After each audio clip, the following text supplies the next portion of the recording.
your credit score. Sometimes we can't afford to have that many points taken off our credit score. So to be safe, you got those 14 days. Just remember, it's Saturday. I went on this particular Saturday. Throughout the week, if you need to go other places, call other places to try to get approved for that vehicle or whatever, then you do so. A lot of people do not shop around for mortgages.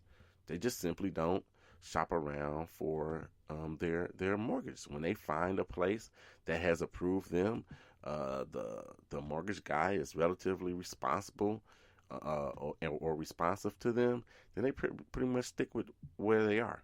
That's typically what happens, right? You don't necessarily have to do that. Shop that mortgage around. See if you can get a better rate somewhere.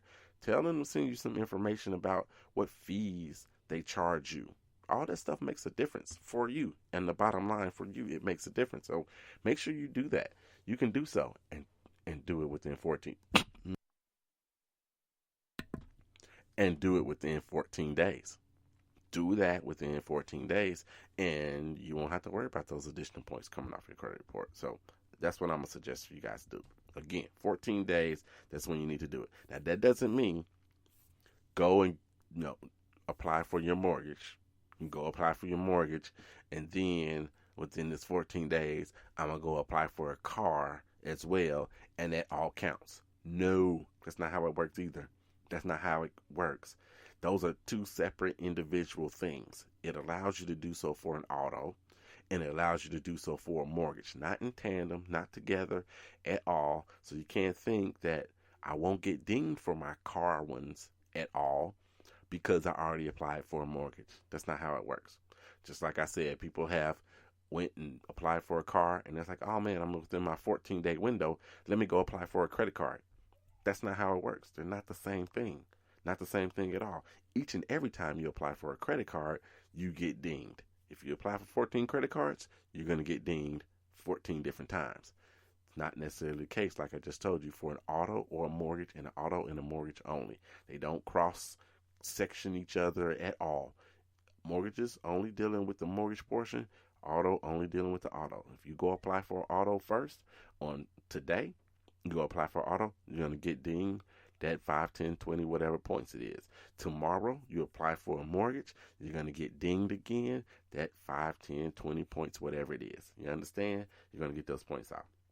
So that's how it works right there. So you never know which version the banks are on, so just to be careful, 14 days, and it'll be a lot for you. Now, are they worth removing?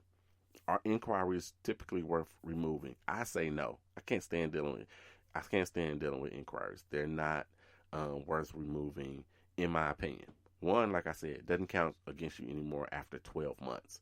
Doesn't count against you anymore. You never really get those points back.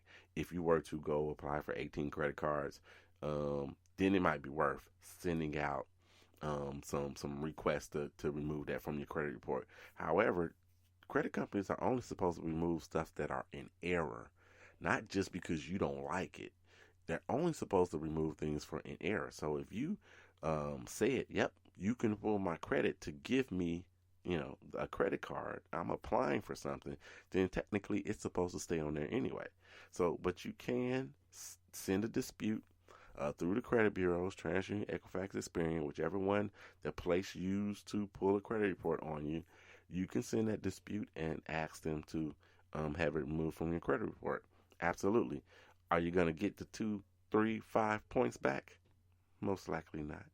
You're not going to get them back. But again, if you got a whole bunch of them, this is why I say the inquiries could potentially be more than 10% of what makes up your credit score. Because if you've got 5 points taken off and you had 10 inquiries, that's 50 points. That's a lot of points to get taken off your credit report. So, in my opinion, no, they are not worth trying to get removed from your credit report. Now, what's the point and purpose of having these inquiries anyway? Why are they even a part of your credit report and credit score? Now, for me, I don't really think it holds too much value for consumers, for us. It doesn't hold any value. I wish they would actually change it and put something else in its place. Something that's consumer friendly. So it's for us. But it is good for lenders. Lenders is great for lenders actually to see where have you applied?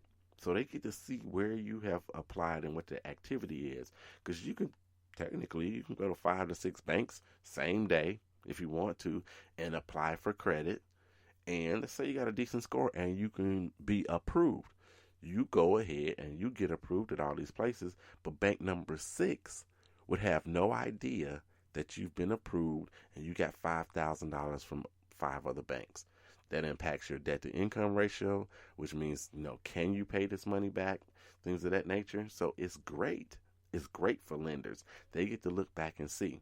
Now, it could be good for you as well if a lender is savvy enough to look and say, oh man, so this person applied for a mortgage at, this bank, and that bank, which means I need to step up my game because I'm fighting for business to get this particular mortgage, to get this account from that person because they have options. So they can see you applied at Bank of America. They can see you applied at U.S. Bank.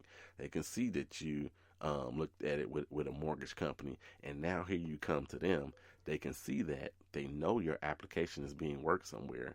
They know, generally speaking, if they can get you approved as well. So then maybe they step up their game and they do a little bit better for you. So it could work for you as a consumer in that way, but typically, inquiries are not working out for us typically, but they are good for the bank so they can see what's going on.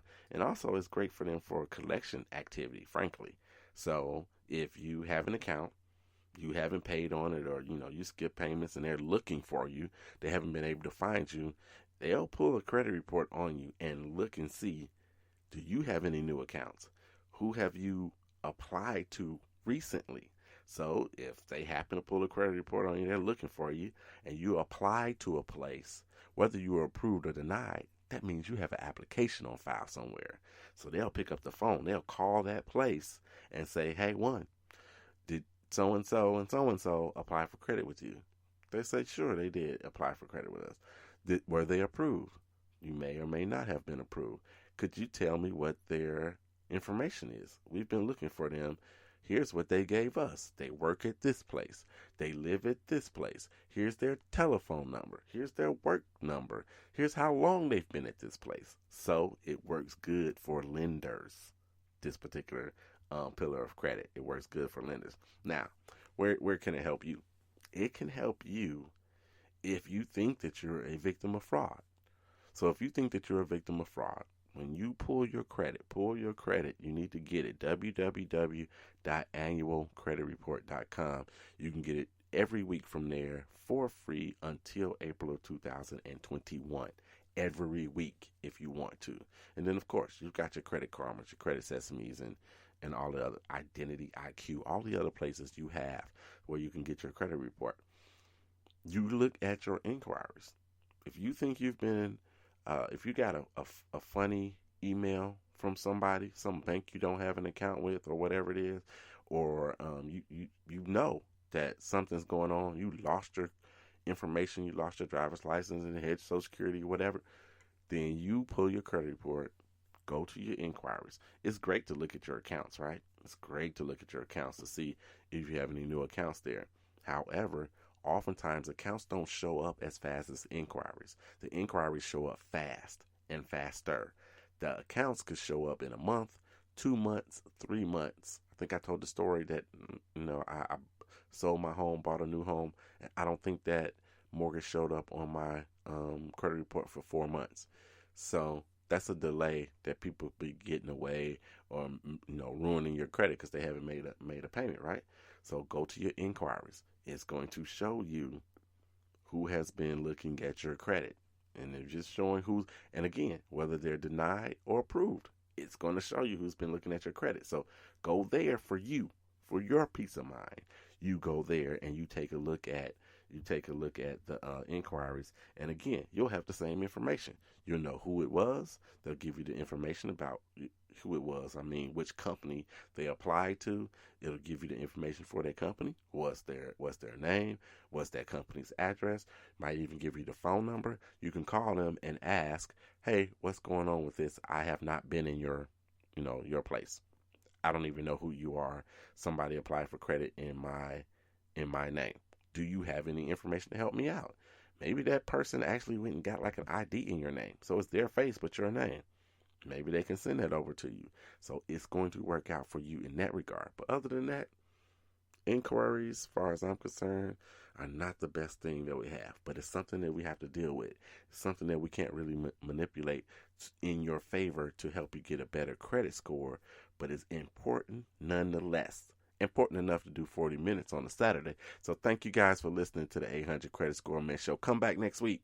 We're probably going to have to hit 2 next week. So we'll hit something. I'm thinking mix, and I'm feeling payment history right now. But we'll see. So I want to say to you guys, happy holidays. Happy holidays for sure. I missed you for Thanksgiving. So happy belated Thanksgiving, if you will. But thanks for coming in and listening to the 800 Credit Score Men Show. You know how I got to do before I get out of here. Kobe, Cameron, and Carter, I love you, and there's nothing you can do about it. I'm out.